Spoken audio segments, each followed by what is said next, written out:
ఏపీకి బుల్లెట్స్ దిగబోతున్నాయి.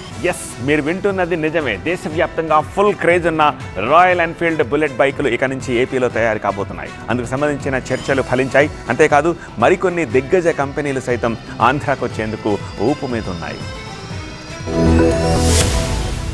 ఏపీలో భారీ పెట్టుబడులకు 17వ రాష్ట్ర స్థాయి పెట్టుబడుల ప్రోత్సాహక బోర్డు ఎస్ఐపిబి ఆమోదం తెలిపింది. సచివాలయంలో సీఎం చంద్రబాబు అధ్యక్షతన జరిగిన సమావేశంలో 2 లక్షల కోట్ల పెట్టుబడులకు గ్రీన్ సిగ్నల్ లభించింది. ఫలితంగా ఏపీకి మరో ప్రతిష్టాత్మక ఆటోమొబైల్ కంపెనీ రాబోతోంది. తిరుపతి జిల్లా సచివాడలో రాయల్ ఎన్ఫీల్డ్ పెట్టుబడులు పెట్టేందుకు రెడీ అయింది. 2500 కోట్ల రూపాయల పెట్టుబడులను రాయల్ ఎన్ఫీల్డ్ పెట్టబోతోంది. 1486 కోట్ల ప్రోత్సాహకాలు రాయల్ ఎన్ఫీల్డ్ కి ప్రభుత్వం అందిస్తోంది. అంతేకాదు 267 ఎకరాల భూమిని కేటాయించింది. 2029 కల్లా ఫేజ్ 1, 2032 కల్లా ఫేజ్ 2 పనులు పూర్తి కానున్నాయి. అలాగే రాయల్ ఎన్ఫీల్డ్ రాకతో 3000 ఉద్యోగాలు రాబోతున్నాయి. దాని అనుబంధ స్పేర్ పార్ట్స్ తయారీ సంస్థతోనూ అదనంగా మరో 3000 మందికి ఉపాధి లభించబోతున్నట్లు అధికారులు చెబుతున్నారు. రాయల్ ఎన్ఫీల్డ్ తో పాటు ఆంధ్రప్రదేశ్ కు విలువైన 25 ప్రాజెక్టులకు ఎస్ఐపిబి మీటింగ్ లో ఆమోదం లభించింది. విశాఖపట్నంలో రిలయన్స్ సంస్థ 1,00,000 కోట్లతో భారీ డేటా సెంటర్ ని ఏర్పాటుకు ఎస్ఐపిబి గ్రీన్ సిగ్నల్ ఇచ్చింది. సత్యసాయి జిల్లాలో 51,000 కోట్లతో సోలార్ పవర్ ప్లాంట్ ఏర్పాటు చేయడానికి ఆమోదం లభించింది. అలాగే కడపలో అదానీ సంస్థ 12,000 కోట్లతో హైడ్రో ఎనర్జీ పంప్డ్ స్టోరేజ్ ప్రాజెక్టును చేపట్టనుంది.